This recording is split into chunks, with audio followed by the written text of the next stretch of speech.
Good morning, everyone. Welcome to this month's Sustainable Materials Minisode, where mini talks can have a major impact. We're excited today to be tackling the topic of hard to recycle materials in the supply chain. As we go through today, just a couple housekeeping reminders that today's meeting is being recorded. We'll share that recording via our LinkedIn and YouTube channels. After we review today's topics, we'll also have an opportunity for a Q&A session. At the top of your meeting menu, you'll have a Q&A function. Please use that at any point during the meeting. To ask a question that you have, time permitting, we'll address one or more of those questions before we end today.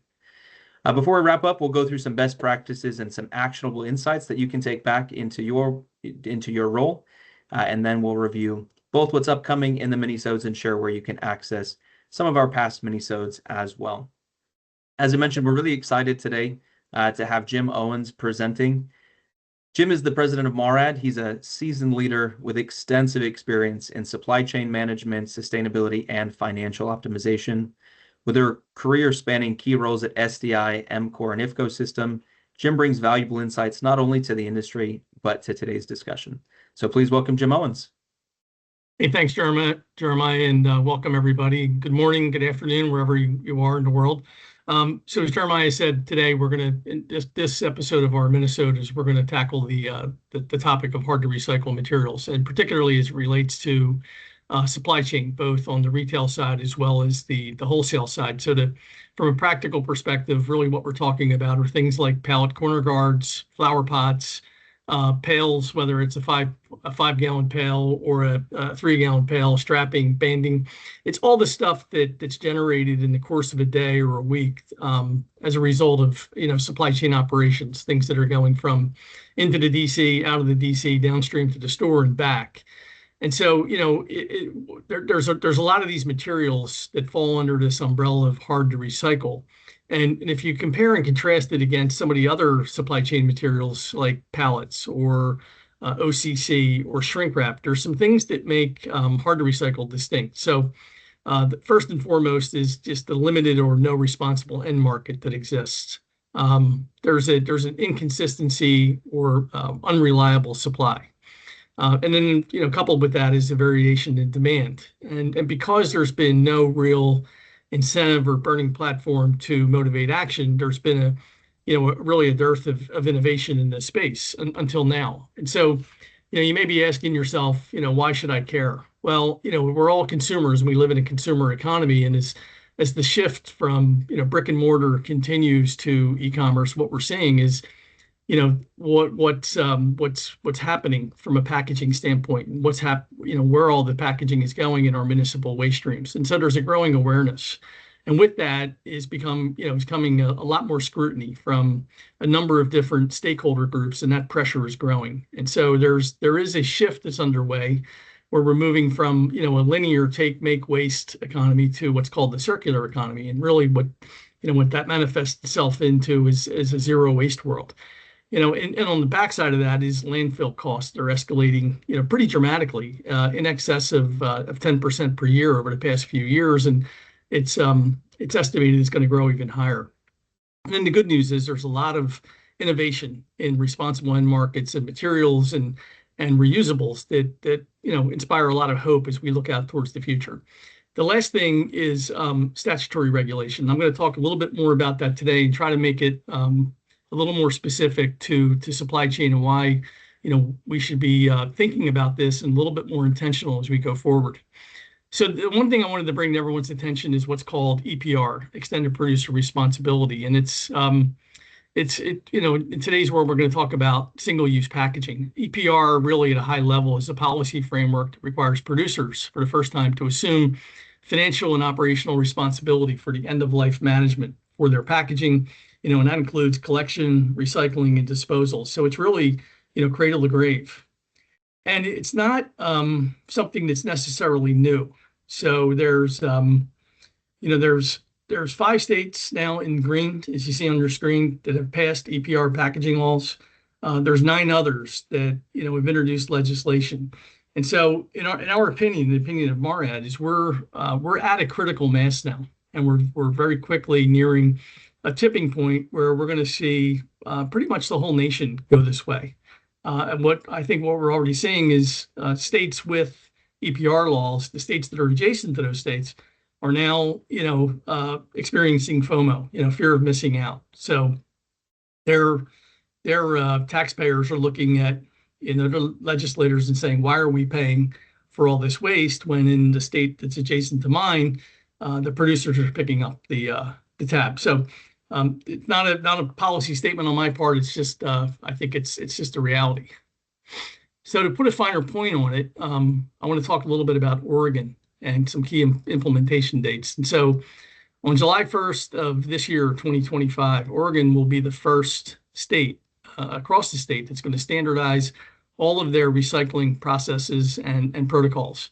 It'll also be the first time that organizations are responsible for the cost of recycling. So those fees will start to be assessed starting on July 1st, and it's going to be for everything from primary packaging, which is what encapsulates the product, to secondary packaging, which is the product that contains the primary product, and also impacts tertiary, or what's called transport packaging, and that's the shrink wrap, that's the banding, it's the pallet, it's the OCC boxes that contain the primary product. So this is going to have far-reaching implications for the supply chain and for the states that are involved. The other thing that we realized when reading the Oregon law is that the cost estimates that are in place for Oregon, that again go into effect July 1st, are also relevant to Colorado, which happens next year, and in California the year after. So it's going to have far-reaching implications. My guess is that it's going to go across those other states that I mentioned earlier. So a couple things. What are your options? I mean, there's two primary options. One is, you want to adopt, what's called a circular supply chain. And that's primarily reuse and a reduction in consumption. And so that's everything from containers to pallet wraps. And the other thing is something that's more, I would say, near term, is just zero waste to landfill. And if you're trying to build a business case in your own organization, the best thing to do is go to the Oregon law, and you'll see what I'm showing here down on the bottom, the cost estimates for these various commodity streams, and the costs are pretty significant. And so just to focus on one, pallet wrap or shrink wrap is going to cost anywhere from 5.5 to 7.5 cents per pound to go to landfill.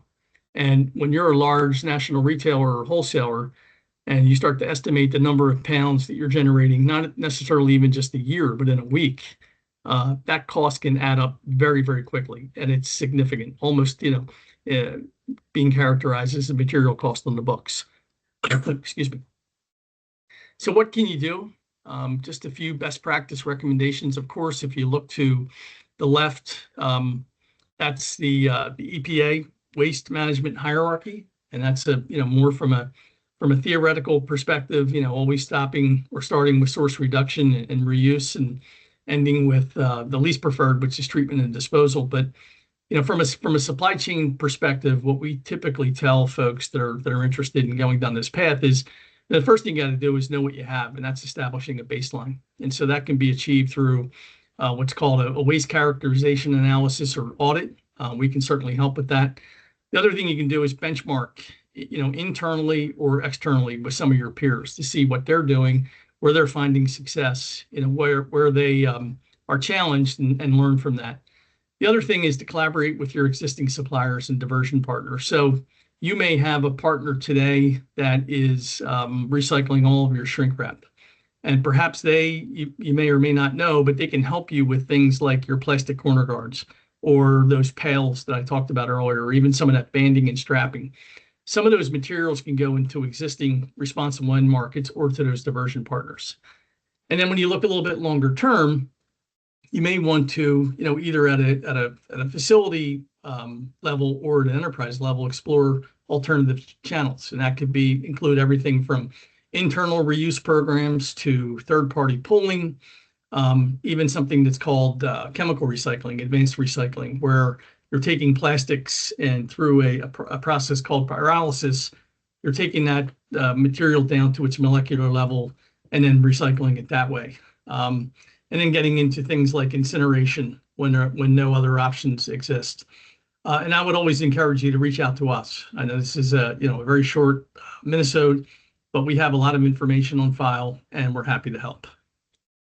Jeremiah, I'm gonna turn it back to you to see if any questions.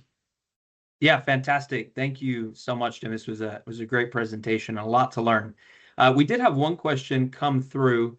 They asked, where can I learn more about hard to recycle materials from a management perspective, a sustainable materials management perspective? Yeah, good question. So, I mean, certainly you can reach out to us. I'll share at the end of the deck here our contact information and my personal information. The other places you can look are the EPA. Just visit epa.gov. There's another organization that's global. It's a third party. It's called the Ellen MacArthur Foundation, and that's emf.org. And they have a tremendous amount of information as it relates to the circular economy and hard to recycle materials. And then lastly, there's an organization that's responsible for the administration of the EPR across a number of states, including Oregon, California, and Colorado. It's called the Circular Action Alliance. And you can reach them online at circularactionalliance.org. And they also have a number of really good resources there, as well as some of the things I mentioned earlier in the presentation. Fantastic. Thank you so much. And thank you for questions. Obviously, you know what? I think we have another question that just came through. If we have a moment here, we might be able to take on that. Okay. So we had a question. In your opinion, have any big brands in particular done an exceptional job with these EPR laws now in place? Any specific programs that stick out as impressive? I mean, the good news is there's a lot of transparency in this space as it relates to zero waste and circularity, especially from a supply chain perspective. So, some of the leading retailers, Walmart comes to mind, Aldi's another one, Target. They're all doing really remarkable jobs of managing their supply chain waste, and they have great resources that are open to all on their website. And you can usually find that in their sustainability modules. Amazon is another, and Amazon actually introduced, I believe it was the fourth quarter of last year, some open source materials that they're providing to not only their customers and their suppliers, but also competitors. It's things that they've learned, playbooks and things of that nature that make it easier for people in the industry to learn and increase their accelerate their learning curve, so to speak. Awesome. Thank you, Jim. And again, thank you to the questions that were asked. We'll go ahead and close the questions for now. Any other questions that we've received through here, or as Jim mentioned, if you have questions and you weren't able to submit them through the Q&A portion, feel free to reach out at any point. We're always here to provide some support. As we close, I wanted to share 3 key takeaways to kind of encapsulate a little bit of what we discussed today. The first one being education. It's so important to take some time to educate yourself and your colleagues that work in a collaborative nature within your organization to understand more about hard to recycle materials, EPR, and how that affects both you and your customers. The next one would just be to get out and try things, explore and experiment with options and ideas. I know Jim shared a few here on the call today, but there's so many out there and so many that are specific to each industry and each organization. So start small, get out there and try it. And the last one is similar in keep it simple. It's really easy to get sucked in and want to try and boil the ocean and do everything. And so many of the things that you go through, there's so many pieces that you could try and dig in and try and tackle everything all at once. But what's really exciting is starting small and doing one thing at a time will have a massive impact. So I say continue to focus on that and just get started. Our next webinar and Minisode is going to be in February on the 21st, focused on the role of reverse logistics in EPR and the zero waste supply chain, especially with all that's coming. This will kind of be a recurring content topic and one that we want to touch in with some frequency. The great part is there's so much in reverse logistics that can play a piece and a part of that, similar to hard to recycle plastics. So join us for that. Really excited to look at the emerging technologies and some of the financial ROIs that are out there. Please follow us on Marad. As Jim shared, we're putting out content all the time, not only in these minisodes, but we're here to provide some education and resources for you as you are working and exploring and preparing for some of the changes coming. Here's the contact information for Jim. Again, Jim, thank you so much for presenting today and preparing this message for the group. Please take note of his contact information. He's available at any time with any questions. Feel free again to check out our website at Marad and follow us on LinkedIn. We'll see you guys next month. Thank you so much for joining.